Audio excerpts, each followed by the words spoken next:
this is going to be a casual and beginner guide to Retribution Paladin in the War Within Season 3. So on the left here is our top priority, on the right is our bottom priority. If you want to get the UI here, excluding these big old tutorial bars, then you can get that on my Patreon and support the channel at the same time, of course. So we have a resource called Holy Power. As you can see here, Divine Hammer, our #1 priority, needs 3 Holy Power.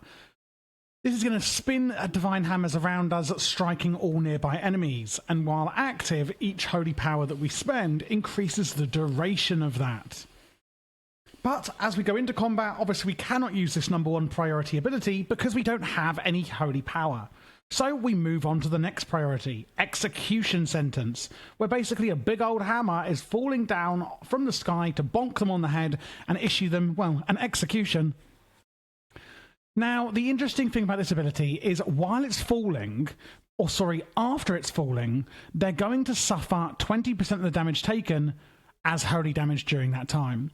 So while it's falling, it's accumulating all of the damage you do, and when the hammer finally hits, it will then deal 20% of the damage from that window as, well, holy damage. Sometimes this ability here, Wake of Ashes, will actually turn into something else called Hammer of Light. Now, whenever you see this happen, I want you to use it as your 3rd priority.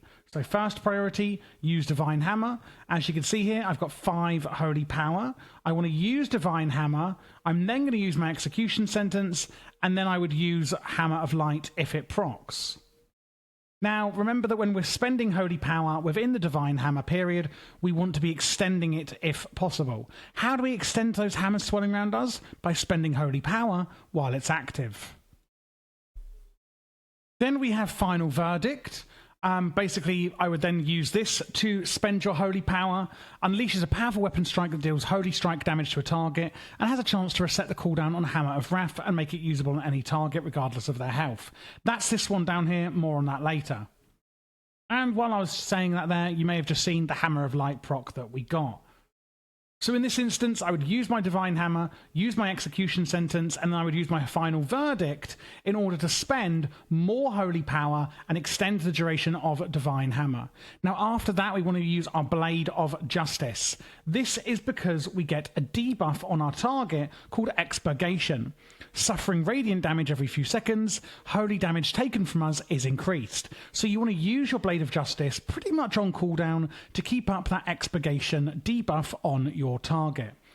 After that, we're going to use Wake of Ashes, so not when it's Hammer of Light, but just its normal one. So when you use Wake of Ashes, it will then turn into Hammer of Light, and that's when it becomes your top priority to use. But down here in the priority list, it's just using it as Wake of Ashes. After that, I want you to use Divine Toll on cooldown. Then we're going to be using Final Verdict if we just have other Holy Power to spend. I want you to use Judgment on cooldown, which would basically is an attack that generates 2 Holy Power. And then Blade of Justice, so we're using it up here just for keeping up the Expurgation debuff, but we can use it here even if the buff is up and we just have nothing else to press. And lastly, Hammer of Wrath if we have literally nothing else to press at all. Hammer of Wrath will generate a Holy Power. You can usually only use it during periods where your enemy has less than 20% health, however. But like we mentioned earlier, there are certain times where you'll be able to use it anytime you want. So basically, use Divine Hammer as long as you've got some Holy Power to extend the duration of it. Use Execution Sentence on cooldown. Use the Wake of Ashes whenever it's turned into Hammer of Light. Use Final Verdict to spend that Holy Power. Keep up the debuff with Blade of Justice. Use Wake of Ashes, which obviously turns into Hammer of Light, so you then use that.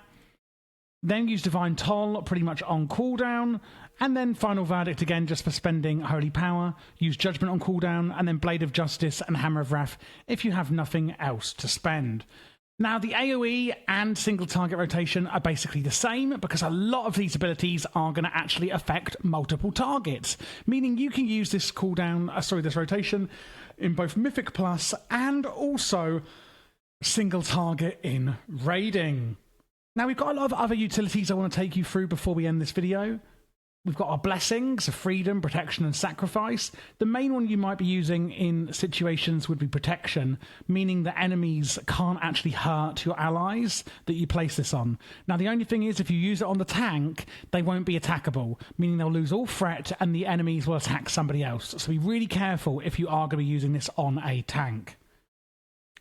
Divine Shield will grant immunity to all damage, harmful effects, and knockbacks, but causes forbearance, and you can't use it if you have forbearance. Things like Blessing of Protection will also cause forbearance on you or the target, so do be aware of that.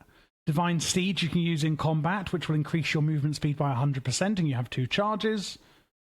We have Hammer of Justice, which is a stun. Lay on Hands, this also grants forbearance, but will actually do a gargantuan heal. It heals a friendly target, basically for 100% of your maximum health. Not 100% of their maximum health, but 100% of your maximum health, and grants them 30% increased armor. Rebuke is really important, especially in Mythic Plus and Dungeons. This interrupts spellcasting on your enemies for a few seconds, which is really, really important to be doing as much as possible. We've also got Divine Protection, reducing all damage you take by 20% for 8 seconds. Then we have Divine Storm. So the only difference in the Mythic Plus rotation that I want you to be doing is, rather than using Final Verdict, swap it out for Divine Storm. This basically unleashes a whirl of divine energy, doing holy damage to nearby enemies, and that is the only difference in the rotation I want you to make when dealing with multiple mobs as opposed to one. For the talents, we are going with Templar for all of the builds I've shown you here, both Mythic Plus and Raiding. And this is where you get Light's Guidance. Wake of Ashes is replaced with Hammer of Light for 20 seconds after you use Wake of Ashes. And basically, the rest of the hero talents revolve around calling down hammers from the sky, etc., as you're doing your rotation. You're also going to have Consecration coming out beneath you, consecrating the ground, dealing damage to nearby enemies, and this will be happening passively as well. Now, this is a beginner guide, so once you are more up to speed or comfortable with your rotation, I would recommend going through all of the talents to see how it all fits together in a bit more detail, or maybe you could even use the single button assistant now to actually see the rotation in front of you with your own eyes, and that will help you learn it as well. If you're looking for other specs or classes, then make sure to check out the playlist on screen, as I do all of them each season, beginner friendly and casual friendly.